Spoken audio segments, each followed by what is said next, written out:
Lors du conseil communal glandois, les mots-clés seront sport, développement urbain et eau. Sport du côté du centre sportif d'Ambord avec la création d'un terrain de football synthétique et de 2 vestiaires. Le but, permettre au football américain et au rugby de bénéficier de plus de disponibilité sur le terrain des Perrerets et au FC Lusitano, rapatrié à Ambord, de ne plus jouer sur un terrain de patates. Nous avons 3 stratégies. Une première stratégie, c'est de libérer le centre des Perrerets où la cohabitation entre le football américain, le rugby et le FC Lusitano, donc le football, n'est pas judicieuse.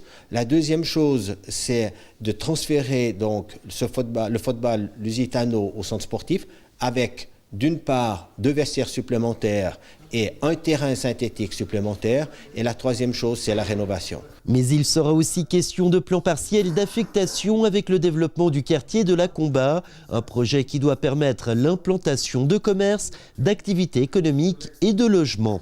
C'est une grande parcelle de presque 5 hectares qui est en relation directe avec la gare et qui actuellement est en zone industrielle.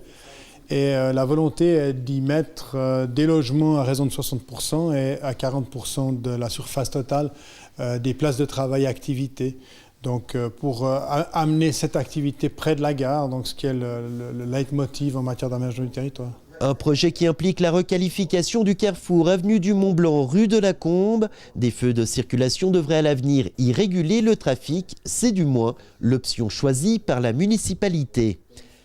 Le législatif se penchera aussi sur l'adoption d'une convention intercommunale pour l'exploitation de la source du Montant et de la nappe de la Saisie. Nous avons deux objets portés à l'ordre du jour.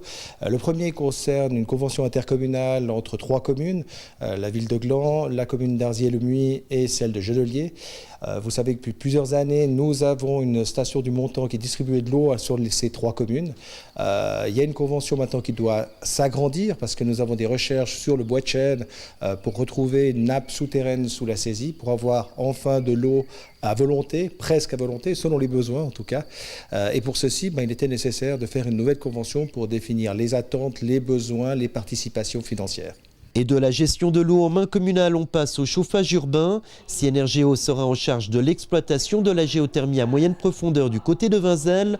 Une fois cette énergie acheminée à Gland, il faudra encore construire et exploiter le futur chauffage urbain.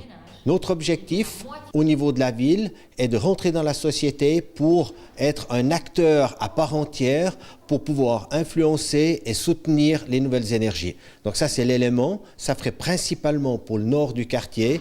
Et l'objectif est d'arriver avec une commercialisation qui est suffisamment avancée pour l'horizon 2021-2022, de manière à répondre à la nouvelle production qui serait faite par la géothermie de moyenne profondeur. C'est un menu copieux qui attend les conseillers glandois.